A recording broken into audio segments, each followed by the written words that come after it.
ঈসা আলাইহিস সালামের মা মরিয়ম, তার সঙ্গে বুবলিকে তুলনা করা যাবে? বুবলি হচ্ছে বেশ্যা, বেশ্যা, আর স্বামীর কোনো হিসাব নাই। ধরে ভালো মা রে, ভালো মা, বুঝলেন না? পেটটা ভালো হলে কি, এই যে বুবলি নামে এক নায়িকা আছে, বুবলি, আজকে শুনলাম ওর নাকি সওয়াল হচ্ছে, ওর বাপকে খবরই দেয়। পেপারে লেখছে, ফেসবুকে লেখছে, বুবলি সন্তানের বাবা হলো মরিয়মের মতো, ওর বাপের খোঁজ পাওয়া গেল না। চাপাত লাত্তি মারা দরকার, কোথায় মরিয়ম? ঈসা আলাইহিস সালামের মা মরিয়ম, তার সঙ্গে বুবলিকে তুলনা করা যাবে? বুবলি হচ্ছে বেশ্যা, বেশ্যা, আর স্বামীর কোনো হিসাব নাই। ধরে এই যে কিছুদিন আগে পরিমণি হচ্ছে, আমাদের বাংলাদেশে আগে কি হয়, হলুদ মাখায়, তারপরে বিয়ে হয়, তারপরে সন্তান হয়। আর পরিমণির পেটত বাচ্চা আসার পরে হলুদ মাখে, তারপরে বিয়ে হয়। আমাদের বাংলাদেশের মামুনুল হক বউ নিয়ে রিসোর্টে গেলে সবাই ধরে কয় কাবিন আছে, চাপাত খালি জুতে মারা দরকার, চাপাত খালি জুতে। আলেম বউলে ভুললে তোর কাবিন লাগে, আর এই বেটি কেড়ে যে বিয়ে ছাড়া বাচ্চা হলো, তার খবর কি রে?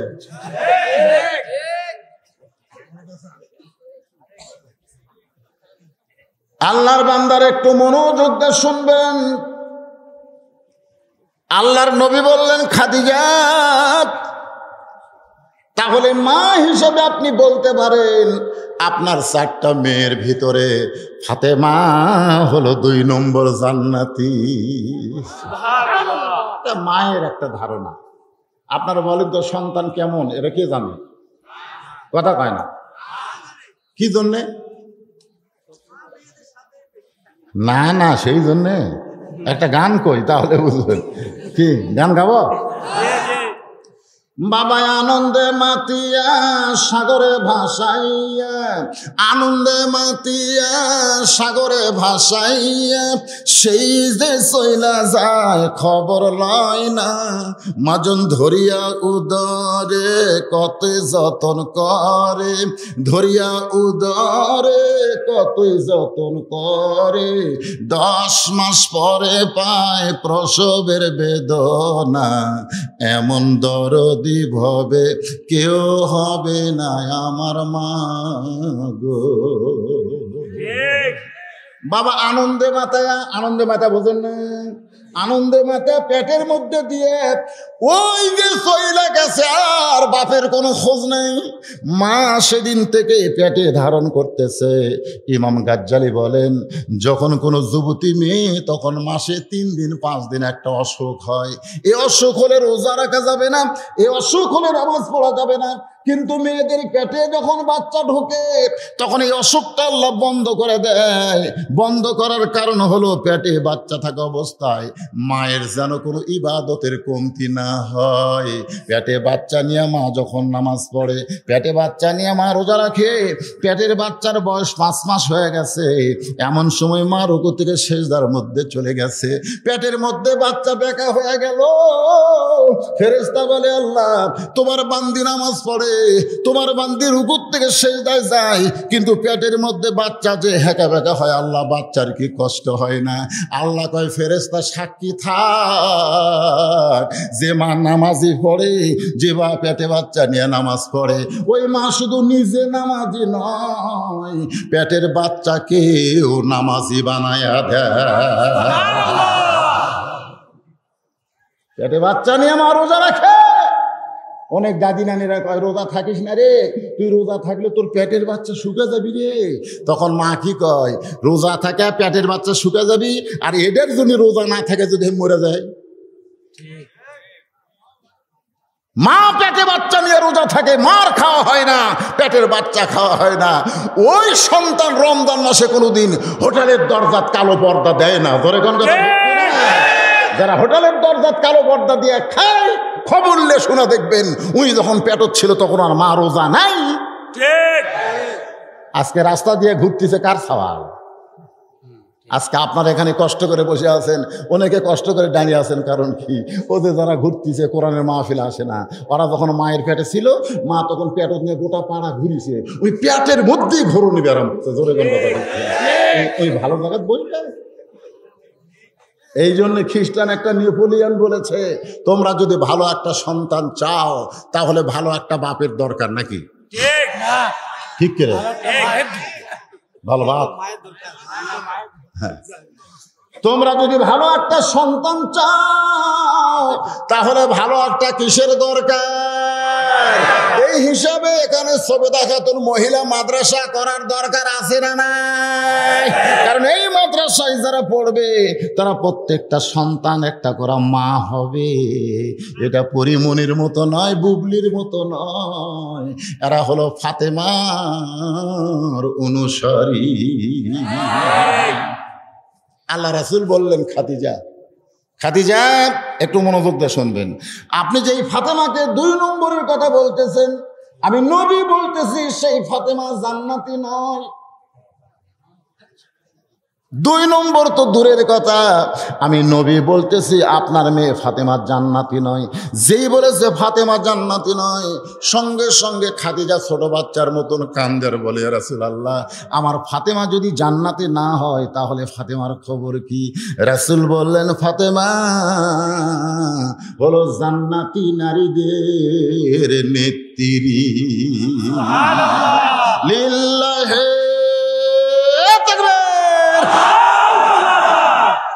যেই বলছে ফাতেমা জান্নাতি নারীর নেত্রী, খাদিজা নবীর হাত ধরে বলতে, হুজুর পাল্টা দেন। আল্লাহ রাসূল বলে, কি পাল্টাবো? বলে, পাল্টা দেন, ফাতেমা হচ্ছে 1 নম্বর জান্নাতি, আর আমি খাদিজা হলাম জান্নাতি নারীদের নেত্রী। আপনি বলে দেন হুজুর, কারণ 1 নম্বর জান্নাতি হওয়ার আমার দরকার নাই, আমি জান্নাতি নারীদের নেত্রী হবার চাই। আল্লাহ রাসূল বললেন, খাদিজা আপনি হলেন মা, আর ফাতেমা আপনার মেয়ে, এই নিয়ে ফিতনা করার কি দরকার? খাদিজা বলতে, হুজুর আপনি জানেন না, মেয়ে মানুষের স্বভাব হলো কখনো কেউ কারো তলে থাকবি না। যেমন বর্তমান প্রধানমন্ত্রী আর সাবেক প্রধানমন্ত্রী, সাবেক প্রধানমন্ত্রী অসুস্থ হয়ে পড়ে আছে, দরখাস্ত লিখছে বর্তমান প্রধানমন্ত্রীর কাছে যে আর বাঁচবি না ভাই রে, 80 বছর পার হয়ে গেছে, খালি একটা দরখাস্ত মঞ্জুর করেন, তাকে একটু বিদেশে চিকিৎসা করা হোক। বর্তমান প্রধানমন্ত্রী কয়, না না, যদি ভালো হয়, আর যদি ভালো হয় আবার প্রধানমন্ত্রী হয়, দরকার নেই, ওই মরিয়া পাউস হোক, আমি আমার জায়গা ধরে থাকতে চাই। ধরে কথা জানেন, মেয়ে মানুষের হিংসার খবর জানেন? একটু মনোযোগ দিয়ে শুনবেন। খাদিজা বলতেছেন, এ রাসূলুল্লাহ, এখনো তো ফাতেমা শোনে নাই, শুধুমাত্র আমি আর আপনি পাল্টা দেন, আজ থেকে ফাতেমা হবে 1 নম্বর জান্নাতি, আর আমি খাদিজা হব জান্নাতি নারীদের নেত্রী। রাসূল বলে, খাদিজা দেওয়ার মালিক আমি না, আমি হলাম ঘোষণাকারী। দেওয়ার মালিক কে? দেওয়ার মালিক আমি নই, আমি হলাম ঘোষণাকারী। সঙ্গে সঙ্গে খাদিজা আসমানের দিকে তাকায় বলে, আল্লাহ, সর্বপ্রথম আমি ঈমান গ্রহণ করেছি, সর্বপ্রথম আমার নবীকে আমি নবী বলে স্বীকার করেছি, আমার যত সম্পদ আমি সব তোমার রাস্তায় বিলীন করে দিয়েছি। সেই খাদিজাকে বাদ দিয়ে ফাতেমাকে আপনি জান্নাতি নারীদের নেত্রী কেন করলেন আল্লাহ? কেন করলেন আল্লাহ? আমি জবাব চাই, আমি জবাব চাই। জোরে গান সুবহানাল্লাহ। আল্লাহ রাসূল বলে, খাদিজা তুমি কি পাগলি হয়ে গেলে নাকি? তুমি কার কাছে জবাব চাও? যত জবাব দেওয়ার মালিক হলাম আমি নবী রাসূল। আল্লাহ কি সরাসরি জবাব দিবে? আল্লাহ এই দিছে, আপনি নেবেন, জবাব নেবেন, 5 তালা তুটছে, উঠে এখন একেবারে 12,000 টাকার কম্বল, 1.5 লাখ টাকার খাট মাঘ মাসে ওরে তামানি দিয়ে বলতেছে, আমার বাড়ি, আমার ঘর, আমাক নামাইকে। কি মোশান! 9টার সময় কইছে আমার বাড়ি, আমার ঘর, আমাক নামাইকে। ক্ষমতার চেয়ারে বসছি তখন আর নামবো না, আমাক নামাইকে। 9টার সময়, ধরে কোন কয়টার সময়? 9টার সময়। রাত 3টার সময় একটা ভূমিকম্প হবে, 3টার সময় 3টার সময় যেই মাত্র ভূমিকম্প আছে, ওই যে 9টার সময় কষে হামাক নামাই কে, ওটার মনে আছে? ওই এত ফোর্সে নামছে যে কম্বলের মধ্যে লঙ্গি খুলে আছে, ওটা পর্যন্ত পড়ার পাই নাই, একেবারে সরাসরি ন্যাংটা হয়ে নামছে। ধরে কোন ঠিক কিনা ভাই? আজকে ক্ষমতার চেয়ার পায়া কেউ যদি বলে এত সালের আগে হামাক নামাই কে, আল্লাহ কই নামানোর কেউ নেই, দরকার হলে ন্যাংটা করে নামানো হবে। ধরে কোন আছে না? না আছে। তাহলে আমার সঙ্গে পড়েন তাবারাকাল্লাযী, পড়েন তাবারাকাল্লাযী বিয়াদিহিল মুলকু ওয়া হুয়া আলা কুল্লি শাইইন কাদির। যে আয়াতের তাফসীর হবে সে আয়াতটা হলো আল্লাযী খালাকাল মাউতা ওয়াল হায়াতা লিয়াবলুয়াকুম আইয়ুকুম আহসানু আমালান ওয়া হুয়াল আজিজুল গফুর। আল্লাহ রাসূল বলেন, খাদিজা, আল্লাহ তোমাকে জান্নাতি নারীদের নেত্রী না বানায়া ফাতেমাকে জান্নাতি নারীদের নেত্রী বানানোর কারণ হলো মাত্র 2টা। জোরে কোন কয়টা? 2টা। খাদিজা বলতেছে নবীর হাত ধরে ধরে, দেখেন এইদিকে দেখেন, নবীর হাত ধরে বলতেছে এই 2টা কারণ না বলা পর্যন্ত আমি খাদিজা আপনার হাত ছাড়বো না। বউ বউ দরদের বউ, একমাত্র বউ। যখন মা খাদিজা ছিলেন তখন কি রাসূলের দ্বিতীয় বউ ছিল? সব কিছু বাদ দিয়ে নবীর পাগলি হয়ে গেছে, বোঝেন না? দেখিয়া নবীর মুজিজা, ধন্য বিবি খাদিজা। সবাই বলেন, দেখিয়া নবীর মুজিজা, ধন্য বিবি খাদিজা, জীবন সম্পদ করিলেন অর্পণ। ওগো নবী, দয়ার নবী গো, আপনি হলেন খাদিজার আপন।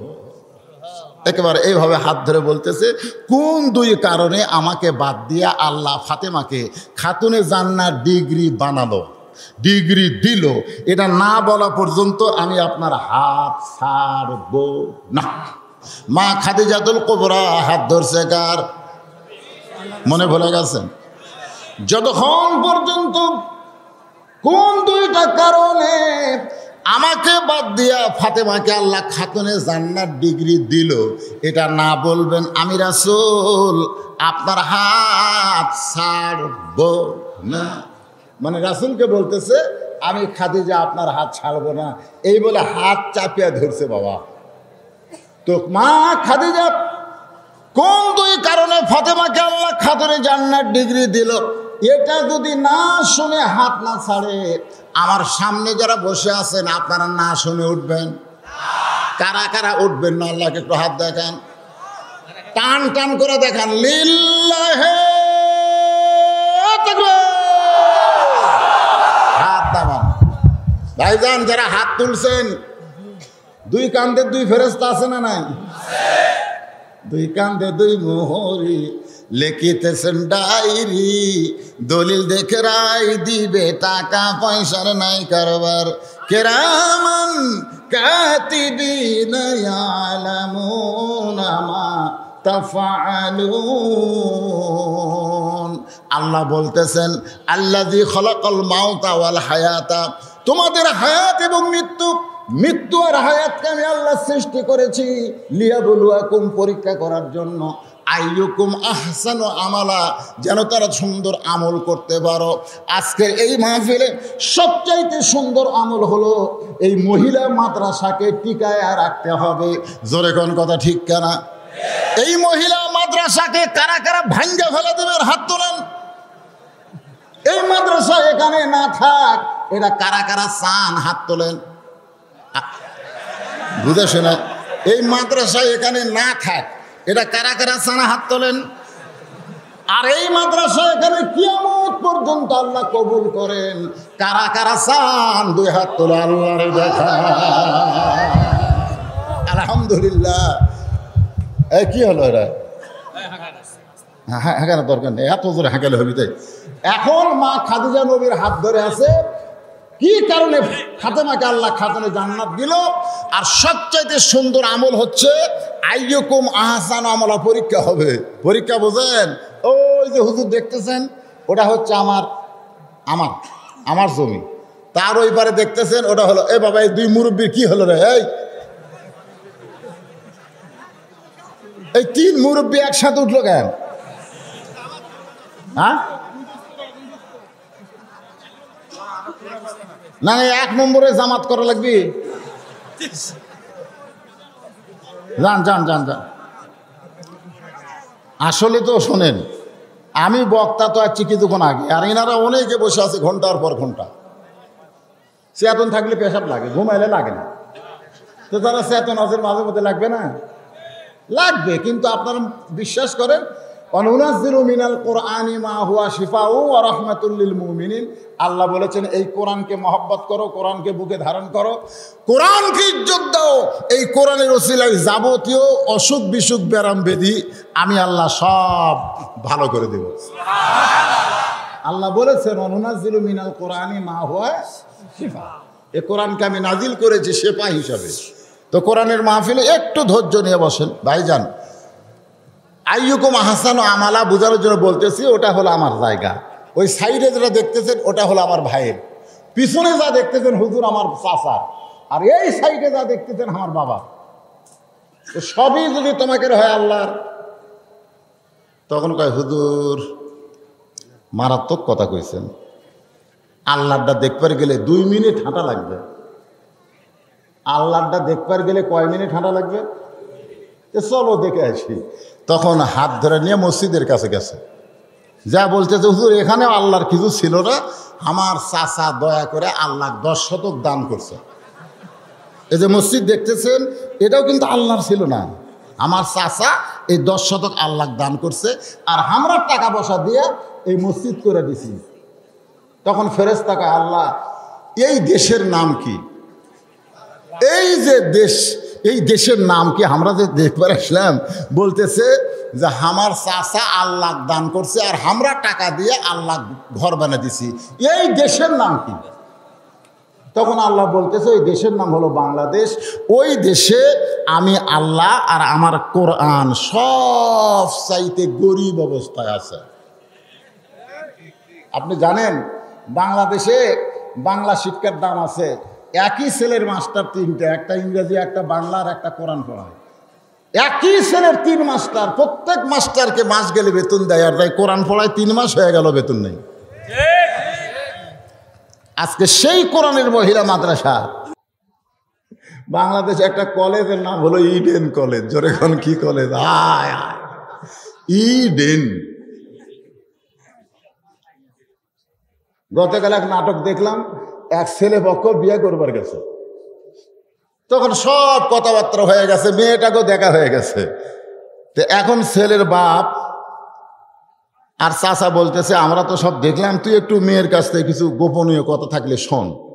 তখন ছেলে মেয়েকে যা বলতেছে আপনার সব কিছু আমার পছন্দ, তো লেখা পড়ছেন কোথায়, লেখাপড়া করছেন কোথায়?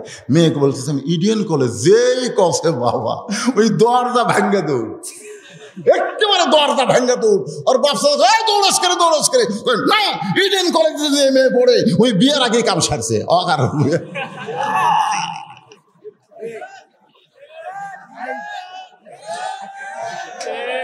বাংলাদেশে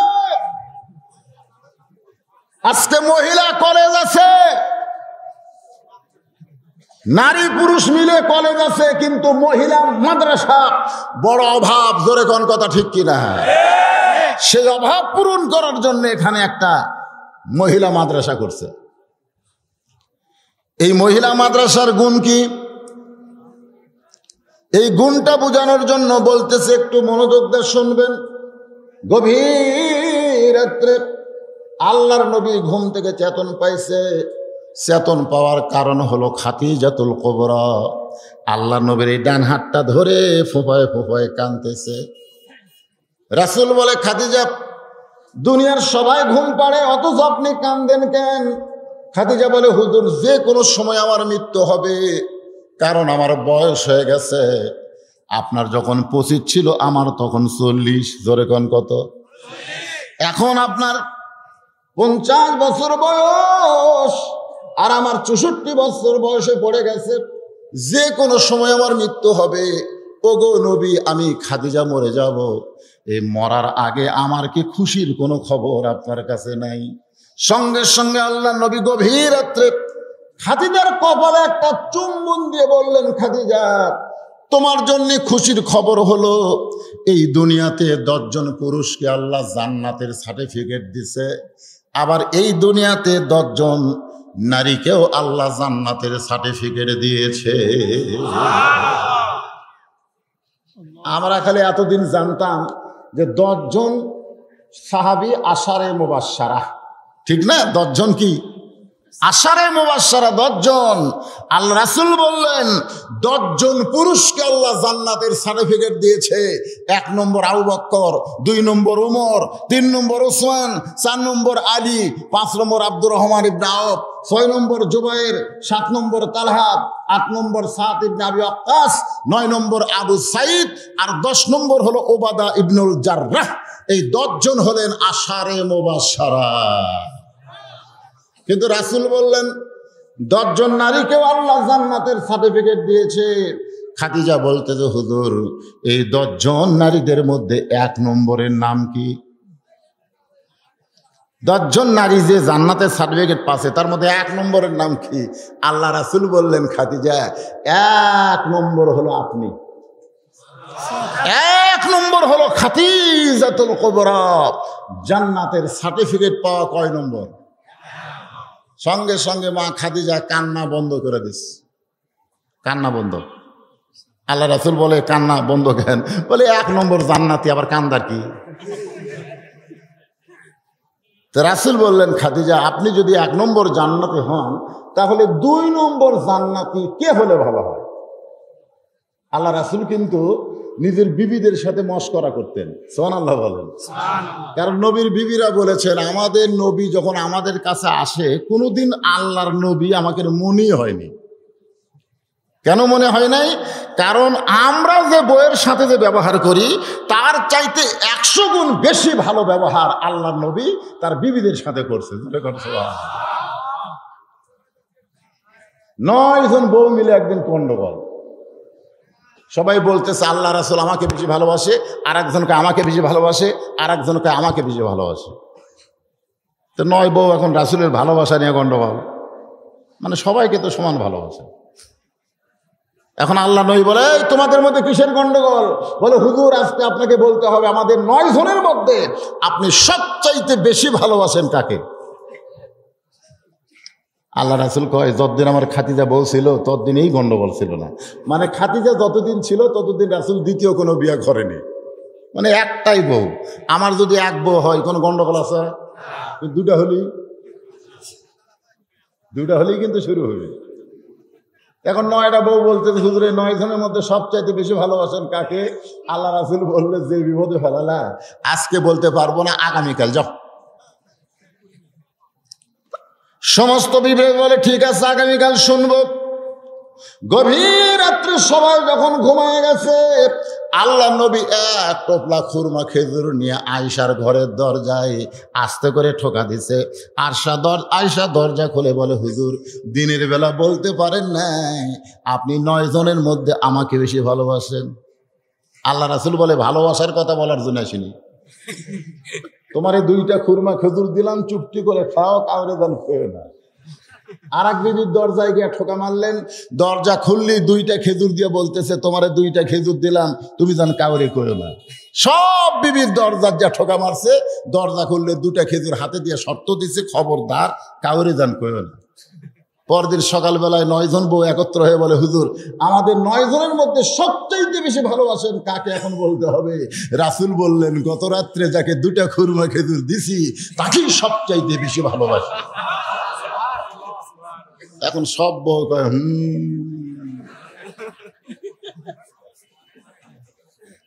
তো আমাদের নবী তার বিবির কাছে যখন থাকতেন তখন নবী হিসাবে থাকতেন না। নবী বললেন, খাদিজা, আপনি যদি 1 নম্বর জান্নাতে হন তাহলে জান্নাতের 2 নম্বর হলে কে ভালো হয়? খাদিজা কিছুক্ষণ পরে বলতেছে, ইয়া রাসূলুল্লাহ, আল্লাহ যখন আমাকে 1 নম্বর জান্নাতি ঘোষণা করেছে, তাহলে আমার মেয়ে ফাতেমাকে আল্লাহ যেন 2 নম্বর ঘোষণা করে।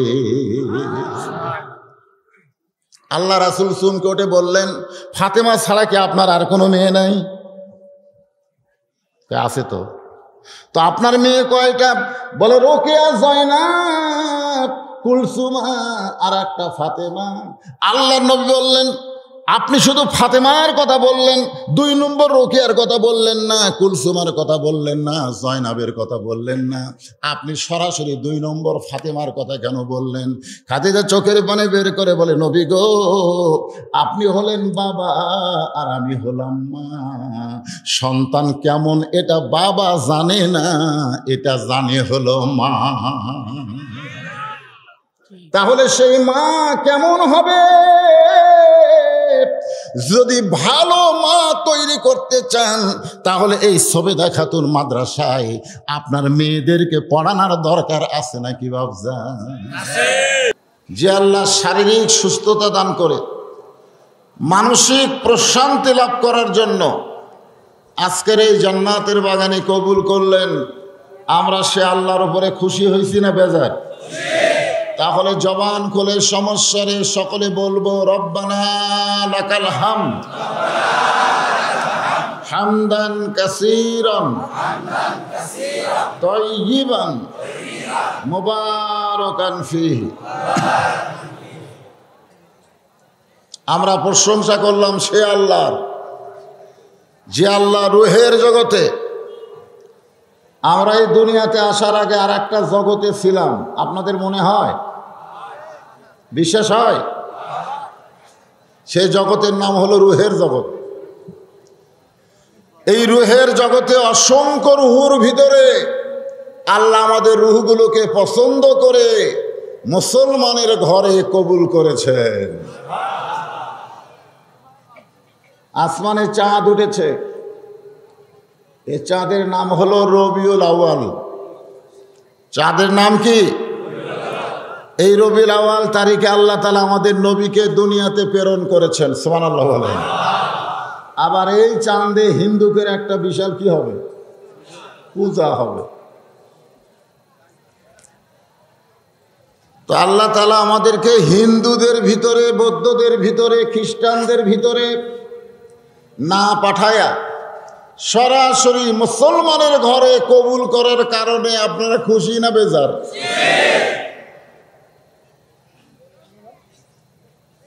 আল্লাহ কোরআন কারিমে ইরশাদ করেন, আমাই ইয়াবতাগি গায়রাল ইসলামা দীনান ফালাই ইকবালা মিনহু। ইসলাম ছাড়া অন্য কোনো ধর্ম কেউ যদি গ্রহণ করে, আল্লাহ বলেছেন লা ইকবালা মিনহু, এইটা কবুল করা হবে না। তাহলে আল্লাহর কাছে একমাত্র ধর্মের নাম কি? আরো জোরে বলেন। আর সেই ইসলামের ভিতরে আল্লাহ আমাদেরকে কবুল করে মুসলমান হিসাবে পরিচয় দেওয়ার তৌফিক দিয়েছেন। এজন্য প্রশংসা হবে কার? আল্লাহ শুধু মুসলমানের ঘরেই আমাদেরকে মুসলমান করে প্রেরণ করে নাই, আল্লাহ আমাদেরকে দয়া করে বিশ্ব নবীর উম্মত হিসাবে কবুল করেছে। কি নবী? এই নবীর উম্মত হওয়ার জন্য অনেক নবীরা পর্যন্ত আল্লাহর কাছে কান্নাকাটি করছে। একবার আদম আলাইহিস সালাম রাস্তা দিয়ে যাচ্ছেন, এই ছেলেরা, এই কি ওটা বসে কেন? মানে প্রত্যেকটা বাড়িতে ছেলেরা এত ডিস্টার্ব, তখন বাপ মা ওদের ডিস্টার্ব বন্ধ করার জন্য একটা মোবাইল কিনে দিছে, যে সারাদিন দেখ, তাও শান্ত থাক। ঠিক না? ছেলে পেলেকে বাধ্য করা খুব কঠিন, এরা আবার মাঝখানে বসে গেছে। ওটা চলবে না, চুপটি করে বসো। বর্তমান বিশ্বের প্রেক্ষাপটকে সামনে নিয়ে এই মহিলা মাদ্রাসাকে গুরুত্ব দিয়ে সূরা মুলকের 2 নম্বর আয়াত থেকে আপনাদের কাছে তাফসির হবে। হ্যাঁ, একটু মনোযোগ দিয়ে শোনা লাগবে। আদম আলাইহিস সালাম একদিন রাস্তা দিয়ে যাচ্ছিলেন, যাওয়ার সময় দেখে তার ছেলে শীস আলাইহিস সালাম বসে আছে, কিন্তু বসার সাইজ ভিন্ন, একটু মশান নিয়ে বসেছে। মশান নিয়ে বসেন না? বর্তমান সরকার ক্ষমতায় কি দিয়ে বসে আছে? মশান দিয়ে বসে আছে। ঠিক কিনা বলেন? একটা মশান না? সামনে নির্বাচন নিরপেক্ষ হবে না বর্তমান সরকারের অধীনে আবার দিনের ভোট রাতে হবে? একটা মশান আছে না নাই? যেরকম আছে না?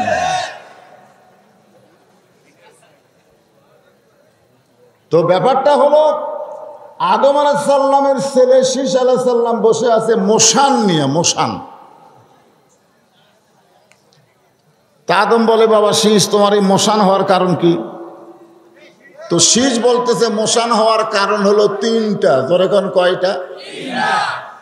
এক নম্বর কারণ হলো আপনি আল্লাহর নবী, দুই নম্বর কারণ হলো আমি আল্লাহর নবী, আর তিন নম্বর কারণ হলো আমার বউটা জান্নাতের হুর।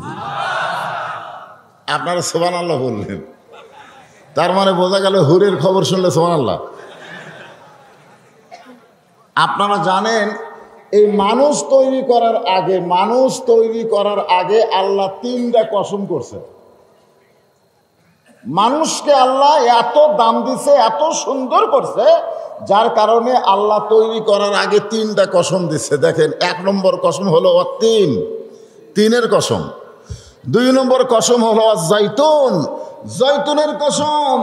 তিন নম্বর কসম হলো তুরি সিনিন ওয়া হাযাল বালাদিল আমিন, এই নিরাপত্তা শহরের কসম। তারপর আল্লাহ বলছেন লাকাদ খালাকনাল ইনসানা ফি আহসানি তাকবীম, আমি মানুষকে সর্বোত্তম আকৃতি দিয়ে সৃষ্টি করছি।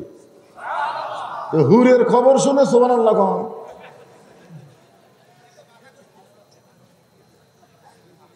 এই মোবাইলের নাম তো। তো এখন আদম আলাইহিস সালাম বলতেছে, শোনেন,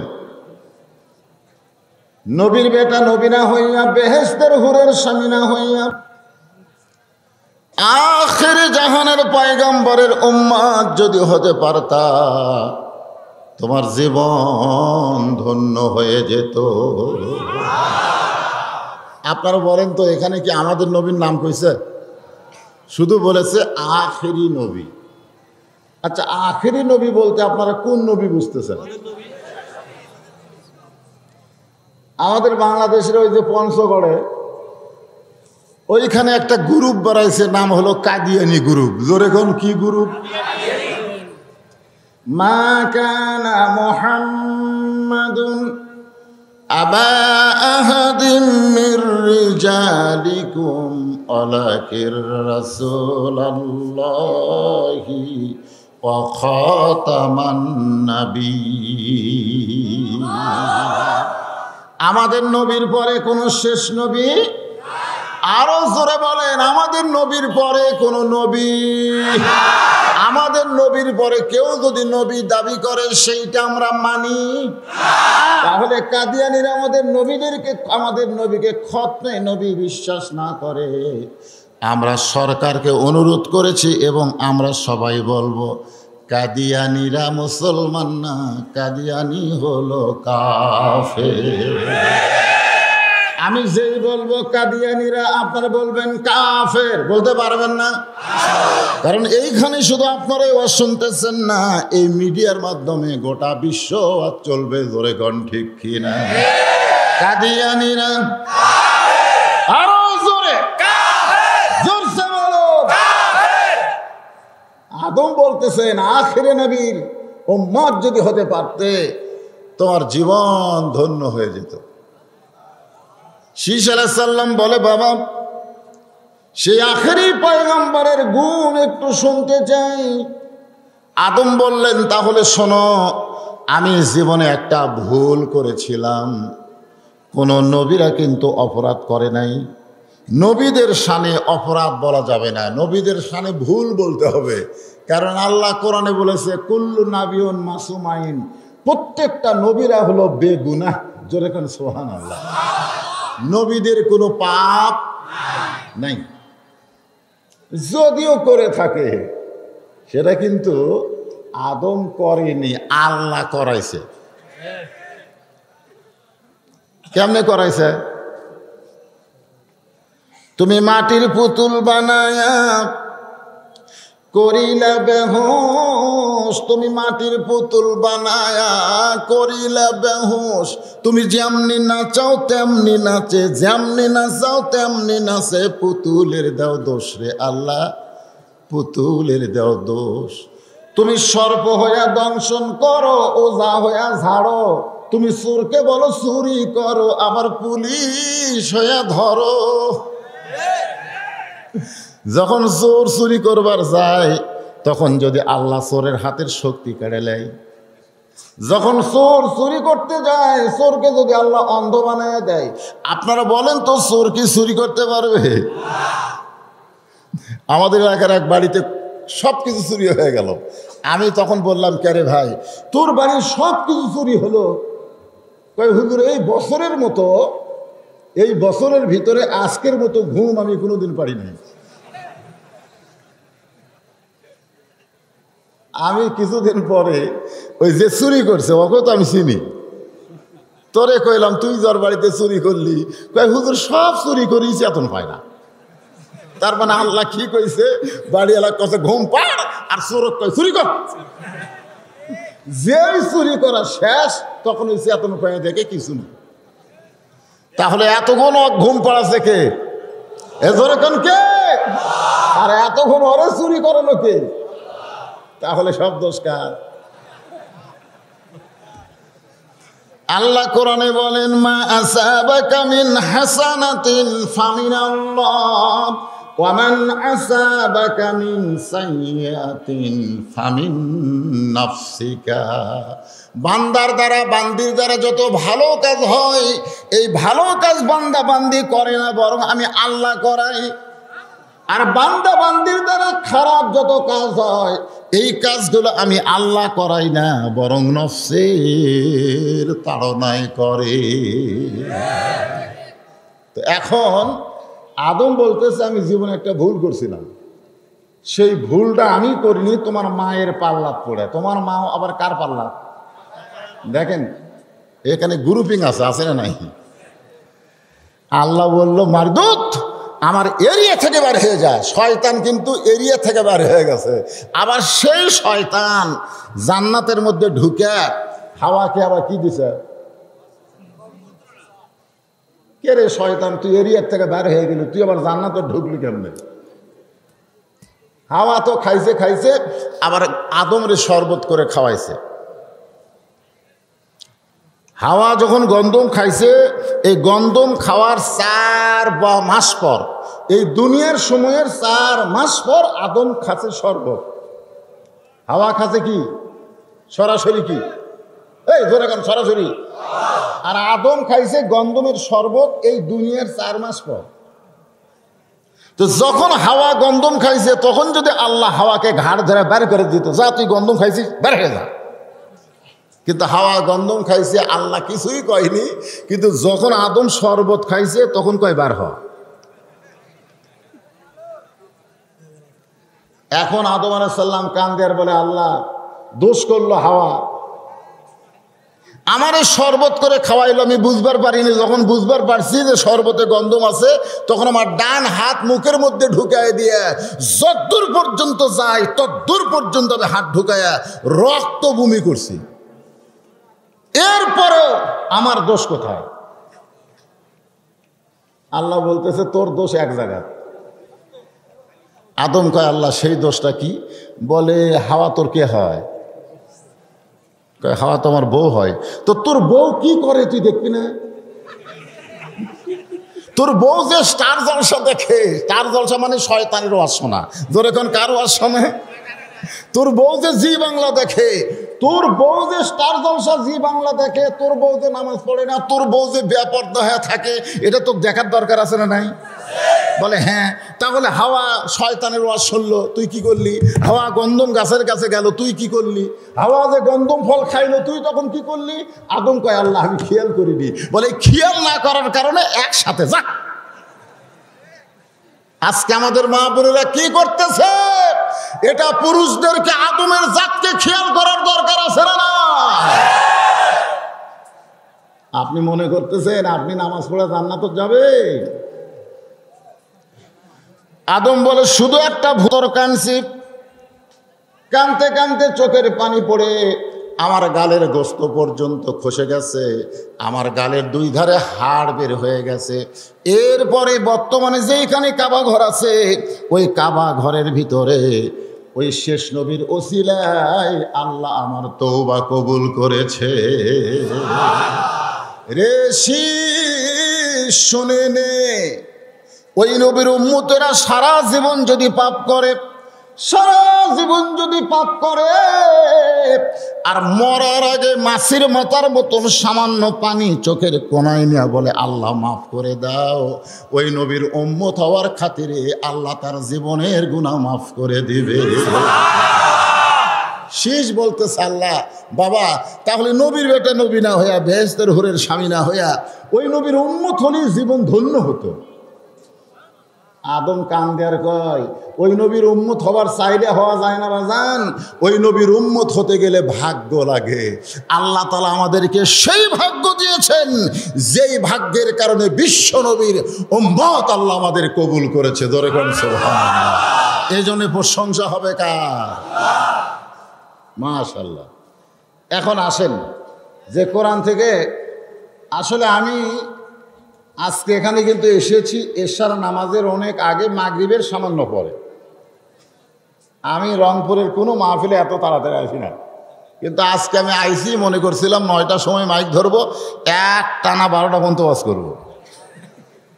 কারণ এই এলাকার তো আমি ঢুকি নিতে বহুদিন, এই নিয়তে কিন্তু আমি খুব সকাল সকাল আইসি, কিন্তু আমার স্রেফ ঘরের মধ্যে খালি শুয়ে থুয়ে এই রাত এখন দেখেন আই রে ওয়াজ শুরু না করতে 12টা বাজে গেল।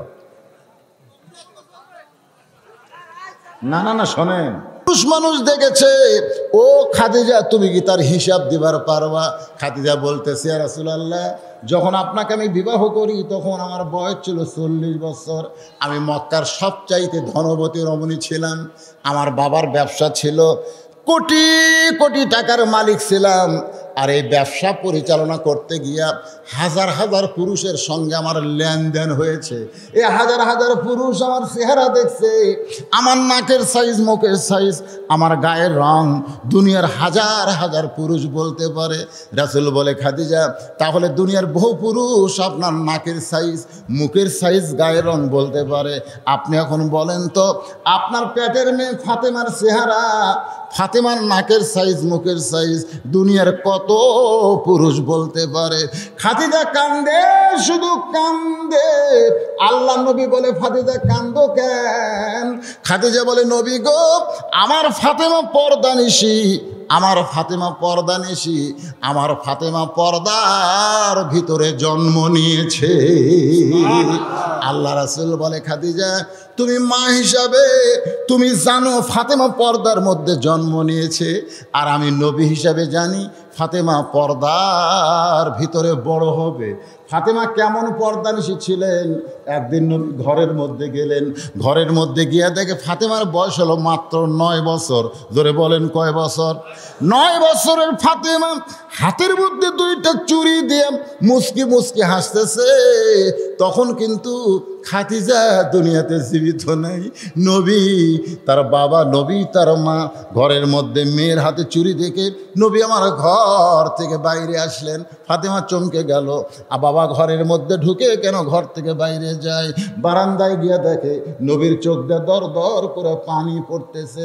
ফাতেমা বলে বাবা কি দুঃখ আপনার মনে, আপনি কেন এমন করে কান্দেন? রাসূল বলে ফাতেমা তুই নবীর মেয়ে বলে তুই জান্নাতে যাবি এইটা কখনো মনে করিস না মা। জান্নাতে যদি যাবার চাও তাহলে জান্নাতের আমল করে তোমাকে জান্নাতে যেতে হবে। ফাতেমা যে দুনিয়াতে সাজবে মা, আল্লাহ তার আখিরাতের সাজ কমায় দিবে। সঙ্গে সঙ্গে ফাতেমা হাতের 2টা চুড়ি খুলে মাটির ফাইলা দেয়। নবী দৌড়ে গিয়ে ওই চুড়ি কুড়ে জামার পকেটের মধ্যে ঢুকায়া ফাতেমার কপালে একটা চুমু দিয়ে বলে, ফাতেমা তুই কি রাগ করেছিস মা? তুই দুইটা চুরি খুলে কেন ফাইলা দিলি? ফাতেমা বলে, বাবা দুনিয়াতে সাজায় যখন চলবে না তাহলে সেই চুরি আমি রাইখা কি করব? আল্লাহ রাসূল বললেন, ফাতেমা এই চুরি যত্ন করে রাইখা দিলাম মা, একদিন তোর কানে কান ফুল পরানো হবে, একদিন তোর নাকে নাক ফুল পরানো হবে, একদিন তোর গলায় মালা পরানো হবে। ফাতেমা বলি, কবে কবে কবে? আল্লাহ নবী বললেন, যেদিন তোমার বিবাহ হবে। অকরনা ফি বুয়ুতিকুন্না ওয়ালা তাবাররাজনা তাবাররুজাল জাহিলিয়াতিল উলা। ফাতেমা রে, যেদিন তোমার বিবাহ হবে কেবলমাত্র এক ব্যক্তির জন্য তুমি সাজতে পারবে, এক ব্যক্তি, সেই ব্যক্তি হলো তোমার স্বামী।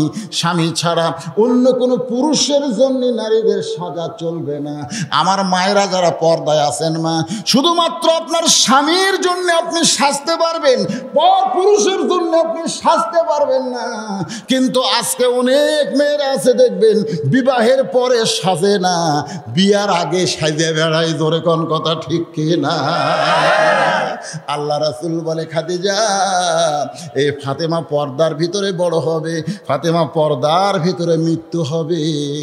এমনকি ফাতেমার কবর যখন দেওয়া হলো, দুনিয়ার কেউ ছিল না, শুধু হযরত আলী। ফাতেমার কবর দেওয়ার পরে আল্লাহর কাছে বলতেছে, আল্লাহ আমি আলী ফাতেমার প্রতি খুশি হয়ে গেছি। আল্লাহ আল্লাহ গো, তুমি ফাতেমার প্রতি খুশি হয়ে যাও। এই দোয়া করে যেই মাত্র তাকাইছে, তাকায় দেখে পুরাতন কয়েকটা কবর দেখা যায়। আলী চিৎকার করে বলে, আল্লাহ এই মাত্র ফাতেমার কবর দিলাম, সেই কবর গেল কোন জায়গায়? সেই কবর গেল কোন জায়গায়? গায়ের থেকে আওয়াজ আসে, আলী রে আমার ফাতেমা পর্দা নিশি, আমি আল্লাহ ফাতেমার কবর কেউ কিয়ামত পর্যন্ত পর্দা করে দিয়েছি। এই পর্দা করার কারণে ফাতেমাকে আল্লাহ খাতুনে জান্নাত ডিগ্রি দিয়েছে। এখন এই পর্দার জন্যে এই মহিলা মাদ্রাসা, জোরে কোন কথা ঠিক কিনা ভাইরে? এখানে শুরুর থেকে পর্দার তালিম দেওয়া হবে। আপনাদের এলাকার মেয়েদেরকে আপনারা এই মাদ্রাসায় ভর্তি করে দিবেন, মাদ্রাসার দোয়া করবেন, মাদ্রাসার জন্য আপনারা দান করবেন, আপনাদের মেয়েগুলোকে মাদ্রাসায় দেবেন। এই জন্য আজকের এই মাহফিল করা। তা আমাকে সবসময় আল্লাহ বলে, নবীর হাদিসটাকে স্মরণ করায়া, আল্লাহ রাসূল বলেছেন এশার নামাজের পরে তোমরা ঘুমিয়ে যাবে, এশার নামাজের পরে তোমরা ঘুমিয়ে যাবে, কারণ তোমাদের ফজরের জামাত, ফজরের নামাজ না, ফজরের জামাত তোমাদেরকে আদায় করা লাগবে। এই জন্য বক্তাদেরকে আপনারা উঠিয়ে দেবেন, খুব বেশি হলে রাত 10টায়, 12টার মধ্যে ওয়াজ কমপ্লিট হয়ে যাবে। ওয়াজ কমপ্লিট হবে, আপনারা বাড়িতে গিয়ে ঘুমিয়ে যাবেন। আর সালাতু খায়রুম মিনান নাম শোনার সঙ্গে সঙ্গে ঘুম থেকে চেতন পেয়ে ফজরের নামাজ জামাত আদায় করতে হবে। রাসূল বলেছেন, ফজরের আজান শুনলো, ঘরে নামাজ পড়লো, মসজিদে আসলো না, ও একটা মুনাফিক হয়ে গেল। জোরে কোন কথা ঠিক? তাহলে আপনারা বলেন, সারা জীবনের ওয়াজ যদি এক পাল্লায় দেন, আর যদি এক ওয়াক্ত নামাজ এক পাল্লায় দেন, ওজন বেশি হবে কার? আমি তো আপনারা চিনেন, আমার ওয়াজ অডিও ভিডিও ফেসবুক সব জায়গাতে আমার ওয়াজ আপনারা শোনেননি। আমি ইচ্ছা করলে যে রাতেই তুলে দেন, আল্লাহর রহমতে 2-4 ঘন্টা আপনাকে বসে রেখে পারবো। কিন্তু ফজরের নামাজ যদি কাজা হয়, আল্লাহ হামাক মারবি যে তুই আলেম হয়ে কি করলি রে। এই জন্য বড় ভয়, ফজরের নামাজ যেন কাজা না হয়। ইস্তেগফার পড়েন। যা হয়েছে, পাশে আমার মাহফিল 13 তারিখে, যে মাদেশে আমাকে বসতে দিছিল, ওখানেই আমার 13ই ডিসেম্বর দিনের বেলা মাহফিল আছে। প্রাণ ভরে মাদ্রাসা পাঠি আমাকে উঠাইয়া দিবে 2টার সময়, 2টার থেকে 4:30 পর্যন্ত আসর এক টানা ওয়াজ হবে। রাজি আছেন? ইনশাআল্লাহ। পাশে আর একটা মাহফিল আমি নিয়েছি, পাশে, হ্যাঁ আর একটা মাহফিল নিয়েছি। আপনাকে পেট ভরে মন ভরে ওয়াজ হবে ইনশাল্লাহ। এই মাহফিলগুলো দিনের বেলা তুলে দিবেন 2টায়, আবার দিনত দিয়ে এসে তুলে দিচ্ছেন 3টায়। ওয়াজ শুরু না করতে আসরের আজান শুরু হয়ে গেল, তাহলে কিন্তু হবে না। আপনারা ওয়াদা করেন 2টায় তুলে দিবেন, মানুষ থাক বা না থাক 4:30 পর্যন্ত ওয়াজ হবে। রাজি আছেন? হ্যাঁ ইনশাআল্লাহ। আল্লাহ কবুল করুন। আর যা হয়েছে এতে আলহামদুলিল্লাহ। ইস্তেগফার পড়েন, আস্তাগফিরুল্লাহ রব্বি মিন কুল্লি জামবি ওয়া তুবু ইলাইহি লা হাওলা ওয়ালা কুওয়াতা ইল্লা বিল্লাহিল আলিয়্যিল আযীম। আল্লাহুম্মা আমিন। আল্লাহুম্মা আনতাস সালাম ওয়া মিনকাস সালাম তাবারাকতা ইয়া যাল জালালি ওয়াল ইকরাম। আয় আল্লাহ তাআলা, কঠিন গরমের ভিতরে তোমার পাগল বান্দারা আরামের বাড়ি আরামের ঘুমকে বাদ দিয়া কোরআন হাদিসের মহব্বত কলিজার মধ্যে নিয়ে এই জান্নাতের বাগানে বসে বসে কোরআন হাদিসের আলোচনা শোনার শেষে আমি গুনাহগারের সঙ্গে রহমতের দরজায় ফকির হয়ে দোকানা হাত তুলেছে। আল্লাহ মেহেরবানি করে আজকের মাহফিল আমাদের সকলের হেদায়েতের জন্য, নাজাতের জন্য, জান্নাতের জন্য কবুল করো। এই সবেদা খাতুন মহিলা মাদ্রাসাকে কিয়ামত পর্যন্ত কবুল করো আল্লাহ। এই মাদ্রাসার যারা সাহায্যকারী হিতাকাঙ্ক্ষী আল্লাহ তাদের সকলকেই জান্নাতি কবুল করো। আমার মা বোনেরা পর্দার অন্তরালে বসে বসে যারা ওয়াজ শুনেছে আবিদা সালিহা পর্দানিশি কবুল করো। আমার বাবা জানদের কবুল করো, যুবকদের কবুল করো, অসুস্থ ব্যক্তিদেরকে আল্লাহ তুমি সুস্থ করে দাও। মাবুদ গোটা বিশ্বের মুসলমানকে আল্লাহ তুমি হেফাজত করো। ও দরদি আল্লাহ, বর্তমানে মাজলুম কারাগারের মধ্যে যে সমস্ত আলেমেরা রয়েছে আল্লাহ গো, তাদেরকে তুমি হেফাজত করো। আমির হামজাকে কোরআনের ময়দানে ফিরিয়ে দাও। আল্লাহর ওলি আল্লামা সাইদি হুজুরকে আবার কোরআনের ময়দানে ফিরিয়ে দাও। আল্লাহ মামুনুল হককে ফিরিয়ে দাও। মাবুদ গো, যেই কোরআন শুনতে তোমার বান্দারা এত ভালোবাসে সেই কোরআনের সমাজ যেন একটা বারের জন্য বাংলা মুসলমান দেখতে পারে। আল্লাহ কবুল করো। আল্লাহ আমাদের সবাইকে কবুল করো। আমার ভাইজান জীবনের প্রথম মাহফিল করছে, ঠিক মতো তদারকি হয়তো করতে পারেনি, ভুল ভ্রান্তি হতে পারে, মানুষের জায়গা দিতে পারে নাই, এত মানুষ হবে কল্পনাও করে নাই। আল্লাহ অনেকে বসতে পারে নাই, দাঁড়ায় দাঁড়ায় আওয়াজ শুনছে। আল্লাহ যারা বসেছে দাঁড়ায় দাঁড়ায় আওয়াজ শুনেছে সকলকেই আজকের মাহফিলের ওসিলায় জান্নাতি কবুল করে নাও আল্লাহ। সুবহানা রাব্বিকা রাব্বিল ইজ্জাতি আম্মা ইয়াসিফুন ওয়া সালামুন আলাল মুরসালিন ওয়ালহামদুলিল্লাহি রাব্বিল আলামিন। ওয়াজাল আখিরা কালামিনা ইনদাল মাউতি লা ইলাহা ইল্লাল্লাহু মুহাম্মাদুর রাসূলুল্লাহ।